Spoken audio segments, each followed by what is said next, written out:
This is the big city, guys, Kuala Lumpur. And how can we explore this better than by bike? We're gonna rent a bike at MikeBikes and make a little cycling tour with them of about 3 to 4 hours to see all the best places in Kuala Lumpur. Let's go! Dressed up in orange, we surrender to the guide and the bustle of this immense city.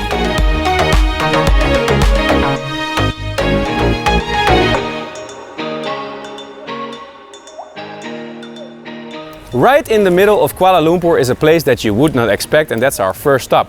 This is Kampung Baru, and the people live here as they did hundreds of years ago. And why is that? 120 years ago, the Industrial Revolution started in Malaysia and this city was being built. And the original people, the farmers, were being pushed out. So the Sultan gave them a piece of land on which we are standing right now, and it's worth over $4 billion. But they got it from the government and they live here in a traditional village.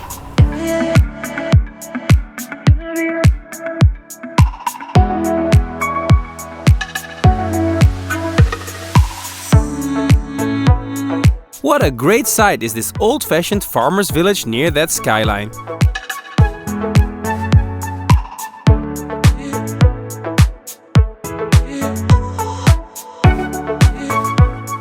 And since 2020, the two are connected by a bridge, the Pintasan Saloma. The contrast between the village and the city couldn't be bigger at the bridge that I'm standing on right now, because behind me is the village and over there are the towers.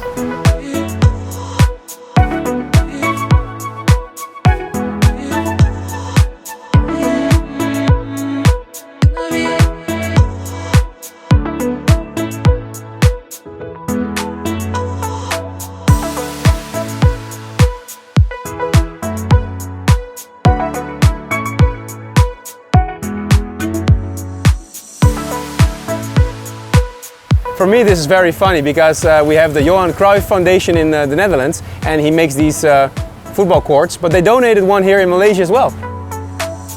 Super nice!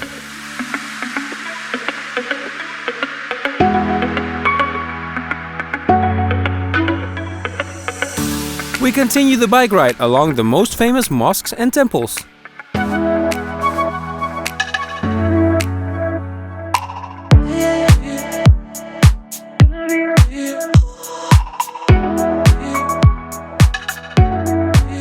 A very nice thing about Malaysia is that you have the freedom to believe in whatever you want. Most of the people are Muslims, but for instance we are now in a Sikh temple.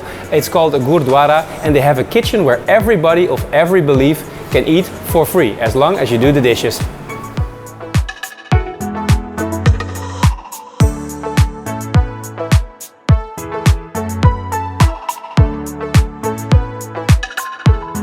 In Sikhism, all the beliefs are equal and everyone is welcome in this temple.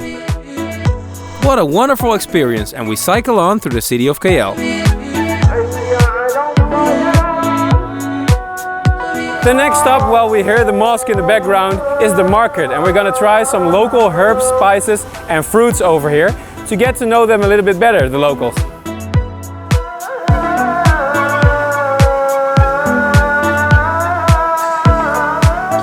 But we start at the local snack stand. So we're trying a local dish, it's called murtaba. It's like a curry pancake. Kind of tastes a bit Indian, but it's a local traditional food. Very good.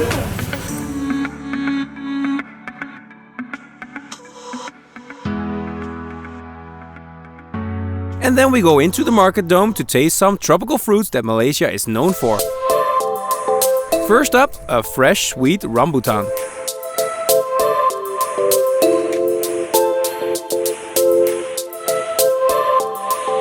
And Sus is trying longan here, also called the dragon's eye.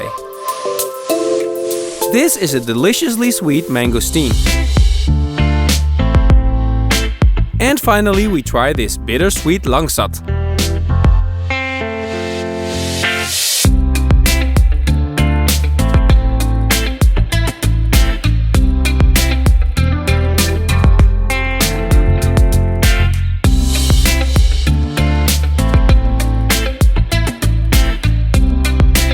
We stroll past all the sections of the market and are amazed. And it also makes us hungry. Time for a typical Malaysian lunch.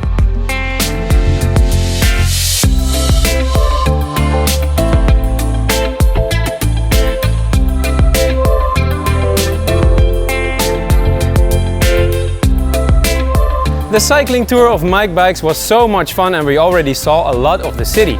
And if you want to see even more, check out Wout of the World on YouTube.